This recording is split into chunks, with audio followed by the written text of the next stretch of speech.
Hello everyone, I want to make a few quick remarks about what just happened today in the White House at the meeting between the American President Donald Trump and his delegation and the South African President Cyril Ramaphosa and his delegation.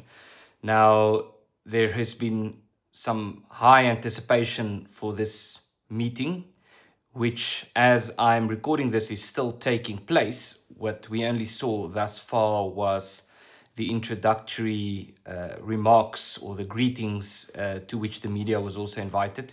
And so we will see what the outcome of the meeting will be, but I think we already saw the sparks flying, and I'm quite sure the most important part has already transpired. So I'd like to do a video on this, partly because after this incident, you might say, I have been invited already by a few American platforms, media outlets, podcasters, and so forth to talk about this and to give some perspective.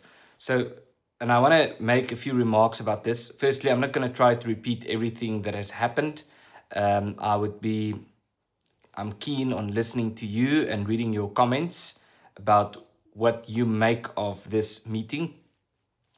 And especially what you think of the inputs given by the different people who spoke at this meeting. But the big moment certainly was when President Trump asked an assistant of his to turn off the lights and play a video. Now, it's obvious and it's very clear that they were prepared for this. They expected that the extent of the crisis in South Africa would be downplayed, that he would be called on to repudiate his earlier comments and so forth. And they were prepared to respond to this. And I'm very curious whose idea was this. I saw Elon Musk was in that meeting. I'm very keen to see what he would say in the meeting that happens behind closed doors.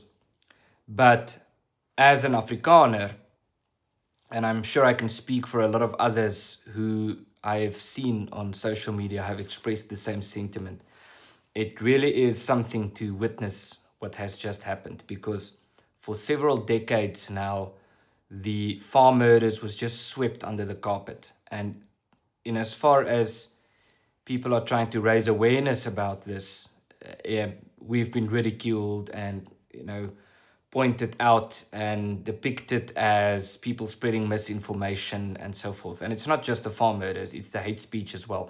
Now, as we've seen at this meeting, there were some people who tried to say, just remember that the farmers are not the only ones who are attacked and killed in South Africa. I mean, no one has ever said that the farmers are the only ones who are attacked and killed.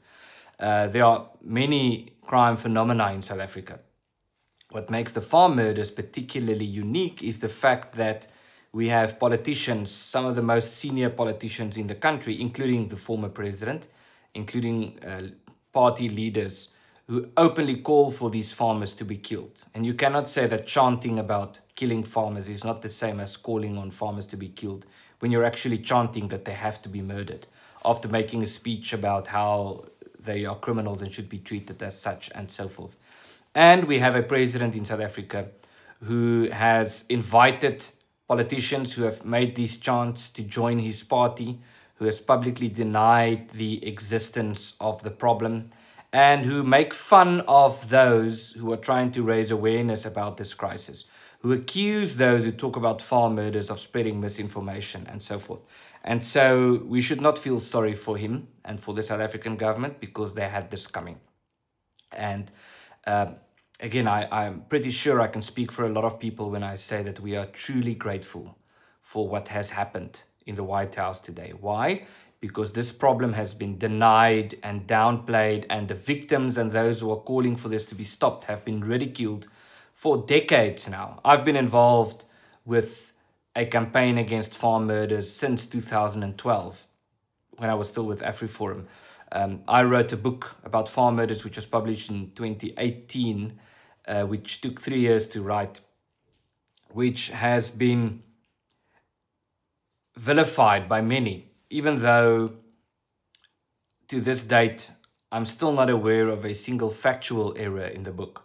But people don't want people to read that book because they don't want to talk about this. But the fact that this was played in the White House, this video clip of the White Cross monument, of protests against farm killings, of politicians chanting for farmers to be killed, for the entire world to see, truly was a historic moment. It was a major moment in the history of South Africa.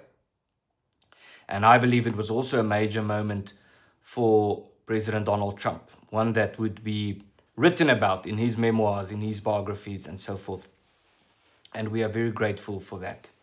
And so I want to thank those of you watching this video who have helped in raising awareness about this, because we live in an era in which social media has become extremely powerful.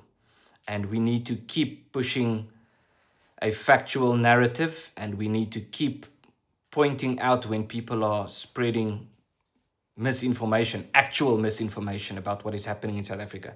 Now, I know the word misinformation is thrown around so much these days by everyone who tries to shut down information that they don't like.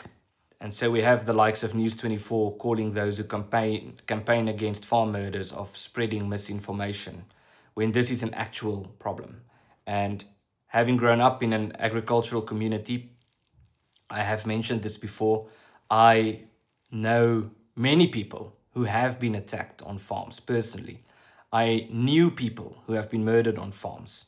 And I am not alone in this. I am pretty sure that almost everyone in South Africa who comes from an agricultural community can talk about this. And again, there are many crime phenomena in South Africa, but what makes this particularly unique is the political dynamic. The fact that we have these politicians publicly chanting about this, the government ignoring it. This very President Cyril Ramaphosa, who was in the White House today, who went to Bloomberg, to New York, and spoke on Bloomberg saying that this problem doesn't exist. And so they had this coming, and we are very grateful for that, and this has to stop. And I want to make two other quick remarks about what is happening in South Africa. The first is this friction that seems, I would say, irreconcilable between the opposition parties who are part of the GNU having to represent their parties and having to represent their voters, as opposed to having to represent the government. Because in many ways, if you're a member of an opposition party, if you are the leader of an opposition party and you got voted into parliament on a particular mandate, a mandate that says that your voters have a fundamental problem with the direction the country is going in, and you are now part of the government of national unity, and suddenly you take up the cause of defending what the government is doing and downplaying the extent of the crisis, then you are in very serious trouble. And so I'm not so sure that being a leader of an opposition party in South Africa is reconcilable with the idea of representing the government of national unity. And we'll have to see how that plays out. The second point I want to make is about the difference between what I call micro political factors and macro political factors. And to say something is a micro political factor is not to say that it is a small issue, but it is to say that it is a consequence of a deeper rooted problem. And many of the problems we face in South Africa today are consequences of deeper rooted problems. I'm talking about the farm killings, I'm talking about bad policies, bad government positions, expropriation without compensation, the Bella Act, the National Health Insurance, and all of these things are really bad, destructive policies. But why are we faced with this? Because South Africa has some deeply rooted structural problems. And we need to get the point across that South Africa needs political reform. It needs dispensational reform. What we need in South Africa is a system that is significantly decentralized, in which the central government does not have the capacity or the power to do as much damage as is currently being done in South Africa. And we need higher levels of self-governance, of communities deciding how to govern themselves, deciding over their own affairs. Now, there are some people who would like to present this as some atrocious idea, when self-governance has been the basic principle of politics throughout the ages all over the world. That has been how nations have functioned for thousands of years, is governing themselves, deciding on their own policy ideas, making their own laws, deciding how their tax money is spent, and so forth. Not this idea that one nation decides how the tax money of another nation is being spent. And that, unfortunately, is what is happening in South Africa. And so I want to thank everyone who has played a role in spreading awareness about this. Today was a big breakthrough, and we need some big breakthroughs. But this does not obviously mean that the problem has been solved. There still is a lot of work to do. Thank you very much.